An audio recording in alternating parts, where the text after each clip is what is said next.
नमस्कार दोस्तों, स्वागत है आपका हमारे इस चैनल धूप धुनुची आरती में। दोस्तों, एक भाई ने मुझसे एक बहुत अच्छा सवाल पूछा है जिसके ऊपर मुझे लगा कि एक वीडियो बनाना बहुत ज़रूरी है।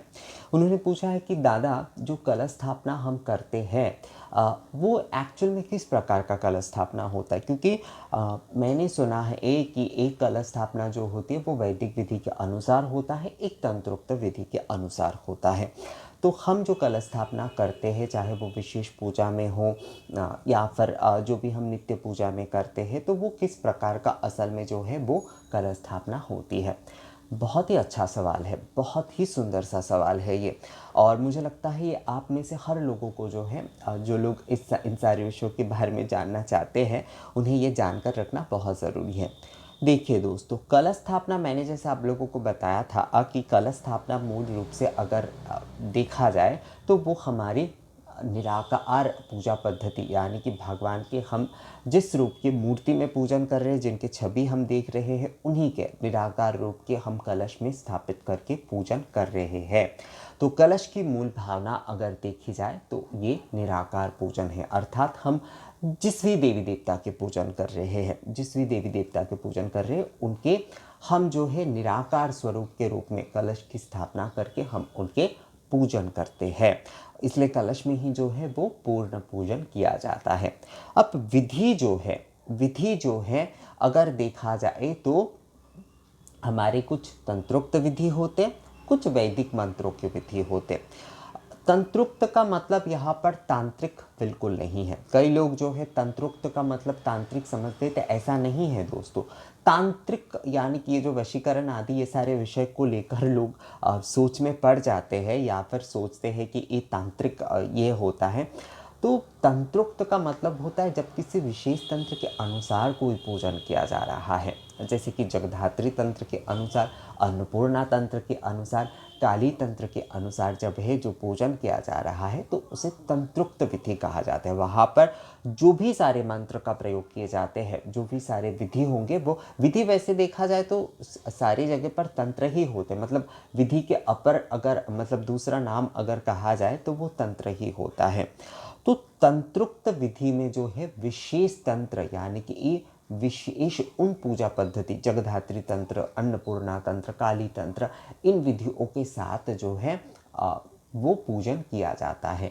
तो उसमें जो कुछ द्रव्य होते हैं, जो कुछ थोड़ा बहुत नियम होता है, चाहे वो कलश स्थापना हो, चाहे कुछ जैसे कि निवेदन की कुछ प्रक्रिया, अब उसमें थोड़ा बहुत अंतर होता है।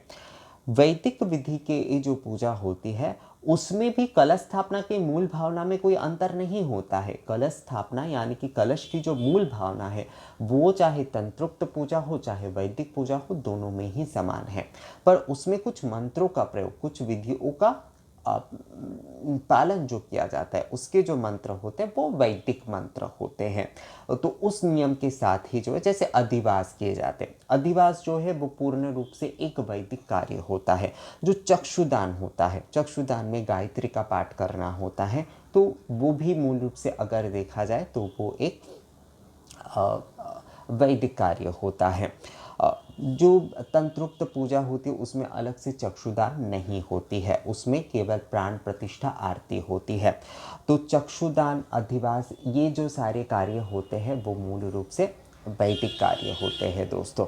तो तंत्रोक्त जो कलश की स्थापना होती है, यानी कि तंत्रोक्त पद्धति से जो पूजा होती है, जैसे कि शिव पूजन तंत्रोक्त पद्धति से होती है, जैसे कि जगधात्री पूजन तंत्रोक्त पद्धति से होती है, अन्नपूर्णा पूजन तंत्रोक्त पद्धति से होती है, काली पूजन तंत्रोक्त पद्धति से होते हैं, दुर्गा पूजा, लक्ष्मी पूजा, सरस्वती पूजा, इन सारी चीज़ों में वैसे तो वैदिक विधि माने जाते हैं, यानी कि वैदिक मंत्रों का पाठ किया जाता है, पर इनमें भी किसी ना किसी प्रकार से तंत्र जो है वो जुड़े हुए हैं। पर यहाँ पर कलश स्थापना में आपने ये जैसे देखा ही होगा कि जो वेष्टनी दिए जाते हैं, दुर्गा पूजा में, सरस्वती पूजा में, लक्ष्मी पूजा में जब विशेष रूप से मतलब एक दिवसीय हो रहा है, लक्ष्मी पूजन सरस्वती पूजन एक दिवसीय हो रहा है, या फिर दुर्गा पूजा के जो विधि होता है, मतलब जो महापूजा ही हो रहा है षष्ठी से लेकर दशमी तक जो है, तो उसमें भी जो है ये वेष्टनी देना आवश्यक होता है एक प्रकार से, जब प्रतिमा में पूजन हो रहा है। पर जो है प्रतिमा में मैंने आपको बता दिया है कि प्रतिमा जो है 9 इंच से ऊपर जो है तभी ये बेष्टनी दिए जाते हैं। तो उसमें जो है बेष्टनी देना एक प्रकार से आवश्यक होता है। प्रतिमा सहित कलश में जो है ये बेष्टनी दिए जाते हैं। पर जगद्धात्री पूजा में, अन्नपूर्णा पूजा में, काली पूजा में, शिव पूजन में बेष्टनी देना आवश्यक नहीं होता है।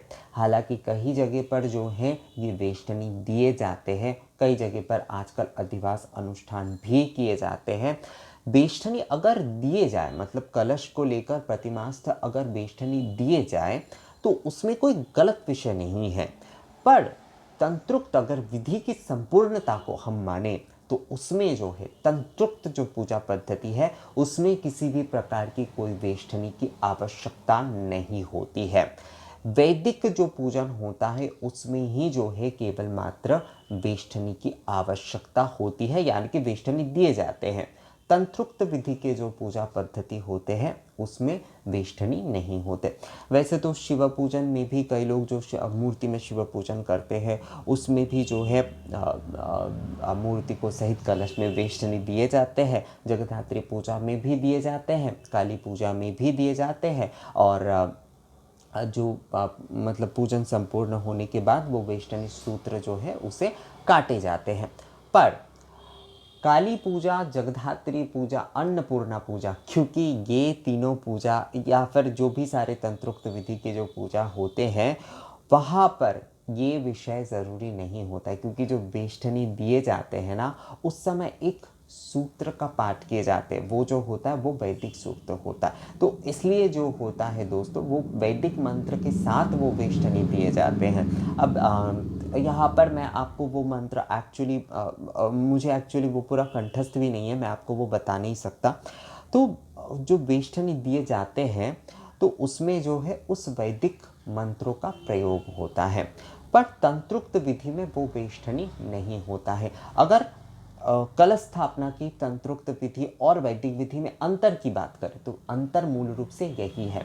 कलश की मूल भावना में कुछ बहुत ज़्यादा अंतर नहीं है। हाँ, वैदिक विधि की जो कलश स्थापना होती है उसमें पंच पल्लव जो है केवल आम्र पल्लव ही दिए जा सकते हैं। तंत्रोक्त विधि के जो होते हैं उसमें पाकुड़ समेत दूसरे कुछ पल्लवों का इस्तेमाल होता है। 5 तरह के पल्लव जो है वो इस्तेमाल किए जाते हैं। पर वैदिक विधि की ये जो कलश स्थापना होती है उसमें जो है केवल 5 आम के पल्लव देने से ही वो काफ़ी होता है। बाकी जैसे कि अर्घ पात्र होता है, जो नारियल आदि होता है वो तो होता ही है कलश में। पर जो तंत्रोक्त विधि के जो पूजन होता है उसमें वो पंच पल्लव जो होता है, पाखुड़ और इन सारे चीज़ों सहित कुछ पंच पल्लव बनाए जाते हैं। वैसे अगर ना मिले तो केवल आम्र पल्लव के साथ भी जो है वो नियम किए जा सकते, उसमें कोई बहुत बड़ी समस्या बिल्कुल नहीं है। यहाँ पर ये विषय, यहाँ पर ये वीडियो बनाने का मेरा मूल उद्देश्य जो है, जैसे मैंने आपको बताया कि वैदिक विधि की ये जो कलश स्थापना होती है विशेष पूजा में, मैं बार बार आपको कह रहा हूँ विशेष पूजा में प्रतिमा को लेकर जो है कलश में ये वेष्टनी दिए जाते हैं। तंत्रोक्त विधि की पूजा में वेष्टनी आवश्यक नहीं होता है। आप में से कई लोग मुझे ये सवाल करते हैं बहुत बार, मुझे एक्चुअली सवाल कि अगर जो है कांड काठी यानी कि तीर काठी जो कि वेष्टनी के रूप में दिए जाते तो वो अगर 4 वेद के प्रतीक है तो हम अपने घर के पूजन में क्यों नहीं कर सकते। तो देखिए दोस्तों, सबसे ज़रूरी बात जो है, वैसे तो ये कई जगह पर अलग अलग प्रकार से होते हैं। जैसे मैंने आपको बताया था कि कई जगह पर 4 दीपक रखे जाते हैं कलश की चारों तरफ, उसे भी जो है 4 वेद के प्रतीक माने जाते हैं। पर उसके आगे पीछे कुछ नियम होते हैं, स्वास्ति वाचन वगैरह ये सारे कुछ कार्य करना होता है। अगर हम लोग वो सारे कार्य नहीं कर रहे हैं तो हमें जो है साधारण कलश स्थापना ही करना चाहिए, क्योंकि कलश की मूल भावना जो है वो उस हम निराकार रूप में जो है हम ईश्वर की जिन मूर्ति में हम पूजन कर रहे हैं या फिर जिनके फोटो रखकर हम पूजन कर रहे हैं उनके अर्चन हम जो है कलश के माध्यम से कर रहे हैं। कलश पूजन जो है वो हमारी आदि सनातन पद्धति के पूजन है, और आदि सनातन पद्धति के पूजन में उसमें कुछ वैदिक मंत्रों के साथ कुछ नियम जोड़े गए, उसमें से कुछ विशेष तंत्र के साथ नियम जोड़े गए। पर अगर देखा जाए तो हमारी प्राचीन तंत्र यानी कि प्राचीन विधि या फिर सनातन विधि में जो है वो कलश ही मूल विषय है। तो यहाँ पर कलश स्थापना मूल विषय है। यहाँ पर आप जो है अगर ऐसे वैदिक विधि और तांत्रिक विधि, इन सारी चीज़ों का मतलब तंत्रोक्त विधि, तांत्रिक विधि का मतलब होता है यहाँ पर तंत्रोक्त विधि। मैं बार बार कह रहा हूँ आपसे, तांत्रिक शब्द का गलत इस्तेमाल होता है। तांत्रिक शब्द का मतलब जो होता है वो तांत्रिक क्रिया यानी कि ये वशीकरण आदि वगैरह ये नहीं होता है। वैदिक तांत्रिक यानी कि तंत्रोक्त विशेष तंत्र के अनुसार जो विधि होती है उसे भी तांत्रिक कहा जाता है। वो विधि जो होता है वो तांत्रिक होता है। तांत्रिक क्रियाकलाप को तांत्रिक पूजा पद्धति यानी कि तंत्रोक्त पूजा पद्धति कभी मत समझ लीजिएगा दोस्तों, वो विषय बहुत निम्न कोटि के होते हैं। तंत्र एक बहुत विस्तारित विषय है, जैसे कि वेद बहुत एक विस्तारित विषय है। वेद में जैसे कि यज्ञ क्रिया से लेकर, साम वेद में जैसे संगीत से लेकर और उसके बाद अथर्व वेद में जैसे कि ये साधारणों की ये पालनीय जो भी सारे आचार है उसे भी अंतर्भुक्त किए गए हैं। उसी प्रकार से तंत्र में भी ऐसे कई प्रकार के, ऐसे उच्च कोटि के कई सारे विषय से लेकर जो है हर वस्तु को, निम्न कोटि के हर वस्तु जो है उसमें है। अब कौन किस तरीके से किस चीज़ की शिक्षा करेंगे और कौन किस चीज़ को जो है सीख कर जो है उस कार्य को करेंगे, ये तो हर किसी के अपने ऊपर निर्भर करता है। अब हर किसी को ये नहीं कहा जा सकता कि आप मतलब हम किसी को तो ज़बरदस्ती कई लोगों को शायद प्रवृत्ति ऐसी ही होती है कि वो उस निम्न कोटि के विषय में ही उनका मन ज़्यादा है, उनके बस इन सारी चीज़ों में ही जो है मन है। उनके ईश्वर के प्रति आराधना या फिर जो वो विधि है उनके उसके प्रति उनका मन नहीं है, उनका मन जो है इस प्रकार की चीज़ों में है। तो वो शायद तंत्र के उस विषय मतलब उस तरह के निम्न कोटि के विषय को लेकर वो देखते हैं। पर अगर उच्च कोटि के हर चीज़ के, हर विषय के, हम मनुष्य के भी ना एक उच्च कोटि के आधार होते, एक निम्न कोटि के आधार होते। अब आप किसका विस्तार करेंगे, आप किसका जागरण करेंगे, ये बहुत ज़रूरी होता है।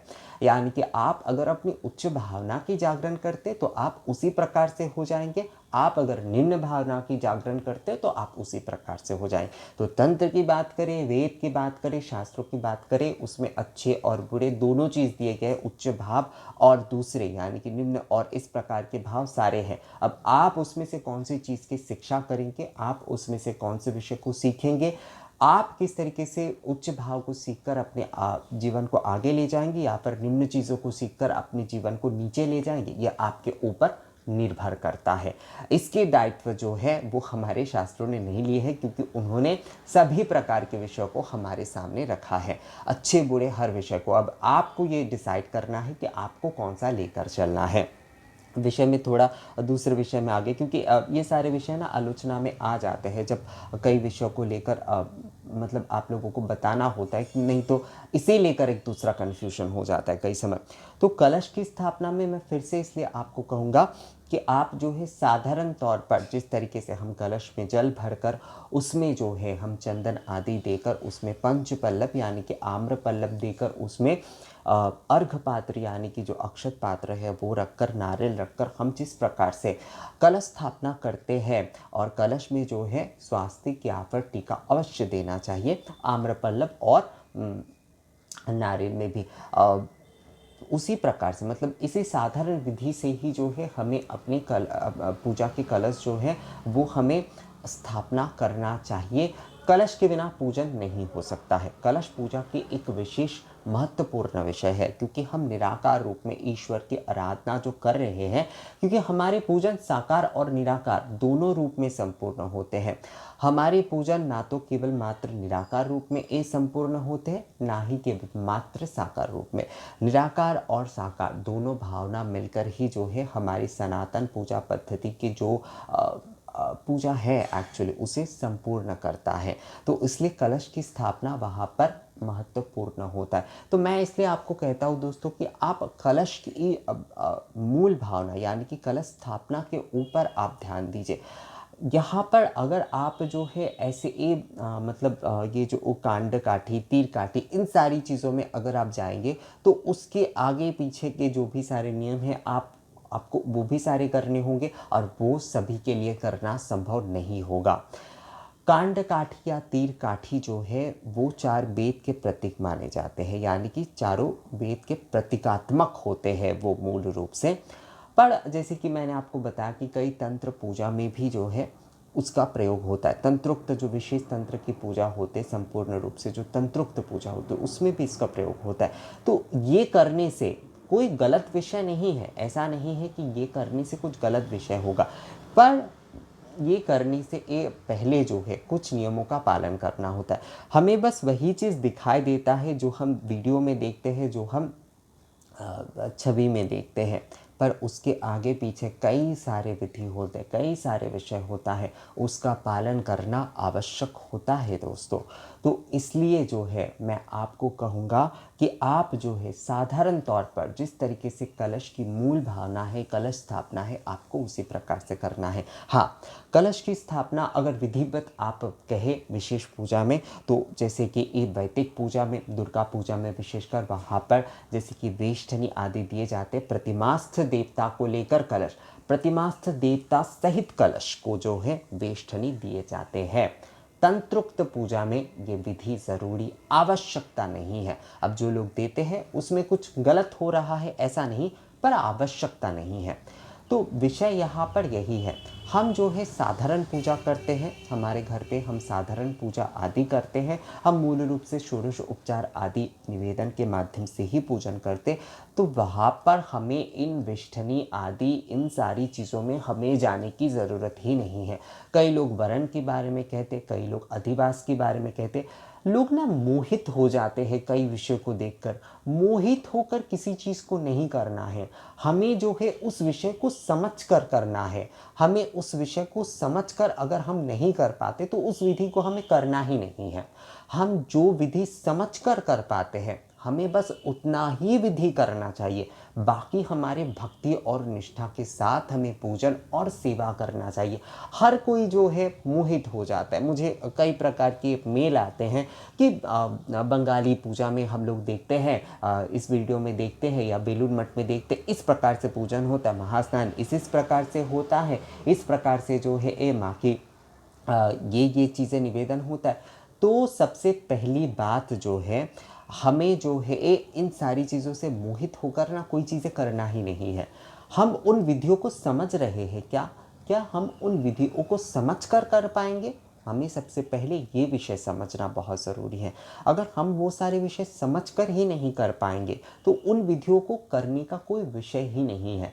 मैं षोडशोपचार विधि आप लोगों से इसलिए कहता हूँ कि षोडशोपचार में हर उपचार मैं आपको समझा कर कहता हूँ कि ये उपचार, जैसे स्थानीय देना होता है, जैसे वस्त्र देना होता है, ये सारी चीज़ें समझना आसान है और ये हर कोई कर सकता है। गृहस्थ जो साधारण पूजा जो भी कोई करता है वो हर कोई जो है इस प्रकार से पूजन कर सकता है।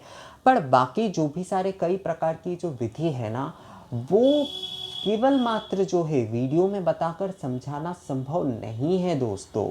वो सारी चीज़ें आपको प्रत्यक्ष रूप से शिक्षा करनी होगी, तभी आप उन सारी विषयों को समझ पाएंगे। तो मोहित होकर ना केवल हम कांड काठी लगाएंगे, इस प्रकार से ये करेंगे, इस प्रकार के विधि करेंगे, उस प्रकार के विधि करेंगे, ये सारी चीज़ें नहीं करना चाहिए। जो चीज़ हम समझते हैं, जो चीज़ हमारे समझ में आता है, हमें वही विषय जो है वो करना चाहिए। अब मान लीजिए कि ई जैसे कि ई वैदिक विधि के साथ आपने कलश स्थापना कर दिया, यानी कि ये जो सूत्र वगैरह, सूत्र के लगाने का यानी कि सूत्र जो है वो बांधने का एक नियम होता है, सूत्र जो है वो काटने का एक नियम होता है। तो क्या आप उन सारी विधियों का पालन कर पाएंगे? उसके साथ साथ स्वस्ति वाचन होता है, कई प्रकार के दूसरे विधि होता है, क्या आप उसके पालन कर पाएंगे? तंत्रोक्त विधि के ये जो कलश स्थापना होती है, वैसे ये तंत्रोक्त विधि में, क्योंकि देखिए तंत्रोक्त विधि में वहाँ पर वेष्टनी क्यों नहीं दिए जाते, यहाँ पर भी मैं थोड़ा आपको बस आलोकपात कर देता हूँ इस विषय में। क्योंकि तंत्र जो होता है, तंत्र यानी कि विधि, तंत्र में जो होता है वहाँ पर विधि मूल होता है। तो वहाँ पर ये जो सूत्र मतलब वेष्टनी आदि ये सारी चीज़ें जो हैं वो बाद में आया है। अर्थात ये जो विषय जो है ये प्रतीकात्मक ये जो विषय है वो बाद में आया है। आदि अगर भावना जो है वो कलश स्थापना ही, वो केवल कलश ही था, उसमें जो है किसी भी प्रकार की कोई वेष्टनी आदि उस प्रकार का नहीं दिया जाता, और कई प्रदेश में तो ये होता ही नहीं है, कई प्रदेश में तो ये दिए ही नहीं जाते हैं। तो मूल भावना जो है, इसलिए तंत्रोक्त पूजा में किसी भी प्रकार की कोई वेष्टनी नहीं होता है, क्योंकि तंत्रोक्त यानी कि तंत्र जो विषय है, तंत्र जो होता है वो विधि होता है, और विधि जो होता है वो आदि है यानी कि सनातन है, तो उसमें इसलिए जो है वो वेष्टनी नहीं होता है। वैदिक मंत्र के साथ ही जो है वो केवल वेष्टनी दिए जाते हैं। तो तंत्रोक्त पूजा में इसलिए भी वेष्टनी नहीं होता है, क्योंकि तंत्रोक्त पूजा में जो प्राचीन यानी कि ये जो सनातन तंत्र है, सनातन जो विधि है, उसका पालन ही वहाँ पर मूल रूप से और ज़्यादा होता है। तो यहाँ पर मैं आपको कहूँगा, आपको इन सारे कन्फ्यूजन में जाना नहीं है दोस्तों, आपको साधारण तौर पर कलश स्थापना करना है। ये कांड काठी, तीर काठी, इन सारी कन्फ्यूजन में मत जाइए, बिल्कुल मत जाइए आप। ये सारे तांत्रिक कलश स्थापन यानी तंत्रोक्त कलश स्थापन, वैदिक कलश स्थापन, इन सारे विषयों में बिल्कुल मत पड़िए आप जो है साधारण तौर पर कलश स्थापना करिए। जिस भी देवी देवता के आप पूजन कर रहे हैं उसमें जो है आपको उनका आवाहन करना है, कलश के ऊपर आपको पूजन करना है, आपका पूजन संपूर्ण होगा।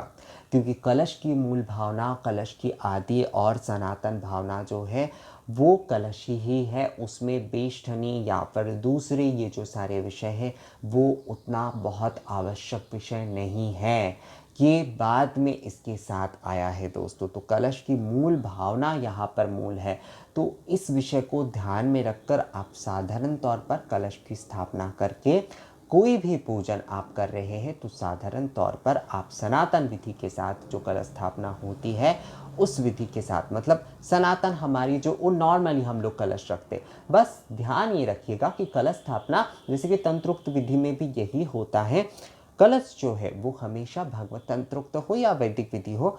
एक्चुअल में ये समझाने के लिए बार बार ये बोलना पड़ रहा है कि तंत्र जो है वो प्राचीन तंत्र के अनुसार होता है, तो प्राचीन विधि के अगर अनुसार देखा जाए तो कलश हमेशा देवता के सम्मुख में रहेगा यानी कि सामने रहेगा। ये विषय बस आप अनुसरण करिए, और बाकी जो भी सारे विषय है दोस्तों उसमें कन्फ्यूजन में आपको पड़ने की ज़रूरत नहीं है। साधारण तौर पे गृहस्थ नियम के अनुसार साधारण कलश स्थापना हम करेंगे, जो कि कलश स्थापना की आदि विधि है, जो कि कलश स्थापना की मूल भावना है, उसमें कलश स्थापना करके ही जो है हम कलश स्थापना करके पूजन आदि कार्य करेंगे।